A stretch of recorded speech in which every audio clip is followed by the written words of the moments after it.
เกิดอีหยังขึ้นเป็นอย่างน้องฮักแพรจึงแซโพสต์นี่มันเกี่ยวข้องกับอีหยังมื้อนี้เจบ่าวลาวจะพาทุกคนไปวิเคราะห์กับทักทายสบายดี FC ทุกท่านเนาะ FC ทุกคนมาพบมาพอกับค่อยเจบ่าวลาวในคลิปนี้เป็นเรื่องราวข้อมูลข่าวสารเกี่ยวกับตัวน้องฮักแพงวรัญญาพรเป็นศิลปินน้องใหม่ไต้ดาวที่สังกัดอยู่ที่สาวน้อยลำเพิ่นโซหรือว่าวงสาวน้อย2ใต้อาณาขาของบอสโจนั่นเองนะท่านผู้ชมเนาะทักทายสบายดีกันในช่วงแรงๆค่ำๆบ่แม่นค่ำๆดอกแรงๆแต่เว้นกำลังสิตกดินฟ้าก็เป็นอึมครึมว่าจะตกแลบ่ตกแลท่านผู้ชมเนาะมันก็เฮ็ดให้พวกเฮาก็สิออกไปนอกไปนากันระแวงอยู่ได้เนาะทักทายสบายดีพี่น้องทั้งฝั่งไทยและก็ฝั่งลาวทุกทั้งฝั่งนั้นเป็นจังไดเนาะเรื่องตึกถล่มเขาเจ้าพากันกู้ภัยได้ส่ำใดแล้วพบผู้รอดชีวิตจักคนแล้วเนาะ FC ท่านผู้ชมเนาะฮักแพงทั้งหลายถ้าบ่ได้ฮู้ข้อมูลข่าวสารก็ส่งมาทักทายบอกเจบ่าวลาวได้ใต้คอมเมนต์เด้อเนาะสำหรับอยู่พี่แท้ยังโชคดีแน่จักหน่อยนึงผลกระทบจากแผ่นดินไหวบ่ค่อยมีแต่มันก็มีปริปายเรื่องไฟหมอกไฟไหม้เรื่องอุบัติเหตุนะท่านผู้ชมเนาะแล้วมื้อนี้สดๆร้อนๆอยู่ทางประเทศไอร์แลนด์อยู่ทางฝากฝั่งของยุโรปก็เกิดเหตุการณ์ที่ลาวาปะทุลาวาจากภูเขาไฟปะทุบ้านเฮือนก็เสียหายบ่แม่นน้อยๆเนาะอันนี้ก็เรื่องราวเกี่ยวข้องกับลาวแล้วก็ไทยแล้วก็อีกทั้งฝากฝั่งของทางยุโรปกลับคืนมาสู่หัวข้อหลักของพวกเฮาก็คือไปเห็นน้องฮักแพงแชร์โพสต์นี่เมื่อ18ชั่วโมงก่อนหน้านี้เนาะน่าจะเป็นมื้อวานนี่แหละเนาะค่ำคืนของมื้อวานนี้โพสต์นี่เพิ่นเคลื่อนไหวว่าจังไดเป็นหยังมันจึงว่าเจบ่ลาวจึงเอามาเป็นประเด็นแล้วมาเฮ็ดคลิปเกี่ยวกับคลิปนี้เนาะอยากให้ทุกคนได้ฟังตัวโพสต์นี่เนาะนอกจากความเก่งความสามารถแฮกแท็กว่าซั่นเด้ก็ยังเชื่อว่าการที่บ่คิดให้บ่เอาเปรียบบ่แทงข้างหลังไผเป็นเกราะป้องกันและนำพาเฮามามีทุกวันนี้แฮกแท็กคนบ่เห็นแต่เทวดามันเห็นเนาะค่อยเคยเฮ็ดคลิปเกี่ยวกับตัวน้องฮักแพงหลายครั้งหลายคาและท่านผู้ชมค่อยก็ว่าที่ผ่านมานี่ที่เกิดดราม่าคนนั่นโจมตีฮักแพงคนนี้โจมตีฮักแพงแม้แต่ปากปากกำลังบ่ทันเห็นฮอดแค้วน่ะคนก็ว่าน้องฮักแพงผิดแล้วแต่ว่าต้นปลายสาเหตุมันมาจากไสมื้อนี้ค่อยจะมาเว้า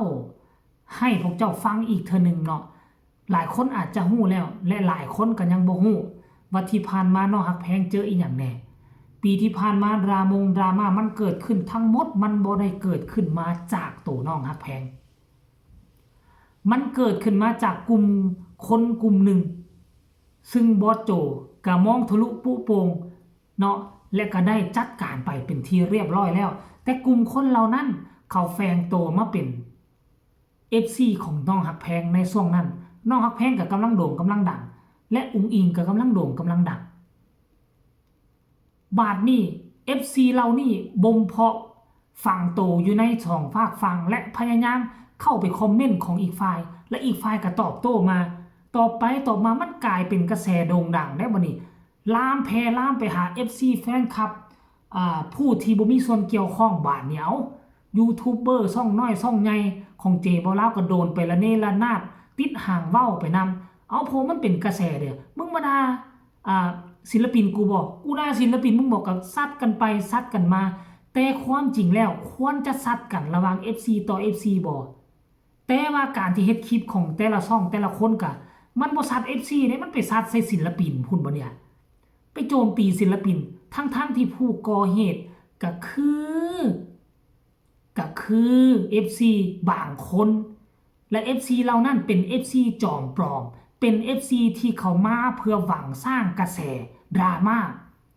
คือบอสโจเคยว่าเขาหากินในกระแสดราม่าบัดนี้ฮักแพงก็ด้วยความบริสุทธิ์ใจของเราบ่มีส่วนเกี่ยวข้องกับ FC เหล่านั้นเลยแต่ตอนนั้นเรายังบ่ทันบรรลุนิติภาวะยังเป็นเด็กน้อยสมองยังบ่ฮู้คิดบ่ฮู้อ่านและน้องก็เลยบ่ฮู้จักออกมาเคลื่อนไหวว่าคันตัวเองบ่เกี่ยวข้องตัวเองก็ออกมาเคลื่อนไหวคือทุกมื้อนี้น้องออกมาเคลื่อนไหวแล้วตัวใดน้องบ่เกี่ยวข้องน้องก็ว่าบ่เกี่ยวข้องตัวใดน้องบ่รับรู้น้องก็ว่าบ่รับรู้เขาเป็นไผน้องบ่รู้จักเขาพากันเฮ็ดเองแล้วนี่จบ FC แฟนคลับก็จะฮักจะหอมแล้วก็เข้าใจน้องฮักแพงแต่ว่าสมัยก่อนน้องบ่ออกมาอีหยังเลย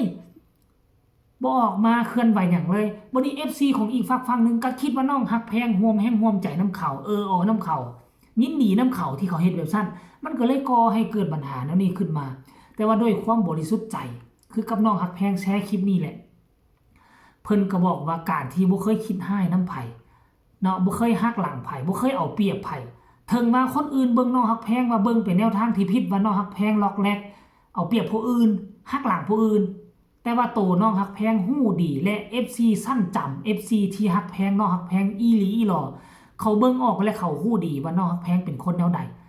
น้องฮักแพงก็เลยเชื่อว่าน้องมีทุกสิ่งทุกอย่างมีทุกสิ่งทุกอย่างมาฮอดมื้อนี้นี่นะประสบผลสำเร็จมาได้ซำนี้คือการที่น้องบ่เคยคิดเอาเปรียบบ่เคยคิดฮักหลังสร้างเบียงผู้ใดเนาะถึงแม้ว่าคนอื่นเบิ่งบ่เห็นแต่ว่าเทวดาเห็นแล้วเทวดาก็เลยสุกยู่และสนับสนุนประคับประคองเฮ็ดให้น้องฮักแพงประสบผลสำเร็จเงินค้ำไหลมาเทมาคือทุกมื้อนี้เพราะว่าเทวดาเห็นความดีแม่นอันนี้ค่อยเห็นดีนำกับคำคิดของน้องฮักแพงเนาะในครั้งนี้เพราะอีหยังว่าคือคนเฮาคันเฮ็ดซัวครั้งนึง2ครั้งเทวดาเพิ่นจะปิดบังเอาเนาะถ้าเฮ็ดซัวครั้งที่3ครั้งที่4ครั้งที่5เทวดาก็จะเริ่มเปิดม่านตาคนอื่นออกบัดนี้ครั้งที่6ครั้งที่7คนอื่นก็จะจับได้ไล่ทันเจ้าแล้วบัดนี้น้องฮักแพงเป็นหยังคันท่ากรณีว่าน้องฮักแพงบ่ดีแท้เป็นคือสมัยปีกายที่เขาใส่5ไป4เขาว่าให้นะเขาโจมตีว่าน้องฮักแพงเป็นนั้นน้องฮักแพงเป็นนั้นนี่อยากก๊อปปี้ผู้นั้นอยากก๊อปปี้ผู้นี้เห็นเขาเฮ็ดแล้วอยากเฮ็ดนำแนวนั้นแนวนี้คันกรณีว่าน้องฮักแพงซัวปานนั้น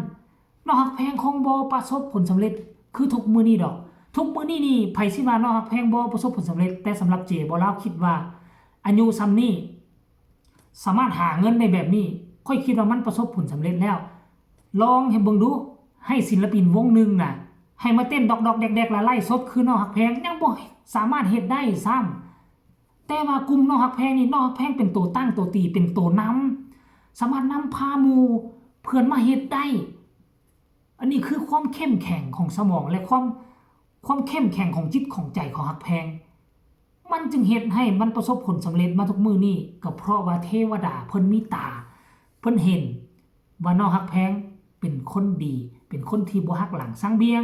ก็บ่ได้เว้าดอกเขาสิว่าอวยจนเกินไปมันก็มีแหละคนเฮามันสิบ่ดี 100% มันเป็นไปบ่ได้แม้กระทั่งกษัตริย์เจ้าชีวิตมันก็ยังมีผู้ดีมีผู้ชั่วจะให้ดีหมดมันเป็นไปบ่ได้น้องฮักแพงก็มีแหละจุดอ่อนเนาะจุดด้อยจุดบ่ดีมันก็มีแต่ว่าบ่ดีกับดีมันก็ทมเทกันไปเนาะแต่ว่าในที่สุดแล้วก็น้องฮักแพงก็ประสบผลสำเร็จก็บ่มีหยังหลายละอยากเอามาเว้าซื่อๆหรอกท่านผู้ชมผู้ใดอยากฟังก็ฟังบ่ได้อยากฟังแล้วก็แล้วเด้อผู้ใดคิดว่าอวยเกินไปก็สู้ไปกดข้ามอย่าสู้มาฟังหลายเนาะคลิปกูขออภัยคลิปค่อยมันคนเบิ่งน้อยก็สร้างหัวเขาเถาะค่อยก็ภูมิใจในสิ่งที่ค่อยเฮ็ดแล้วก็แล้วกันนะก็ฝากฟังผู้สนิทไผเป็น FC น้องฮักแพงมีคำคิดคำเห็นแนวใดก็คิดคือเจบ่ลาวบ่ก็กดไลค์กดแชร์มาหลายๆเด้อเนาะไผมีความคิดต่างก็สามารถตำหนิติเตือนได้ก็บ่ว่ากันพบกันใหม่ในคลิปหน้าสำหรับคลิปนี้สบายดี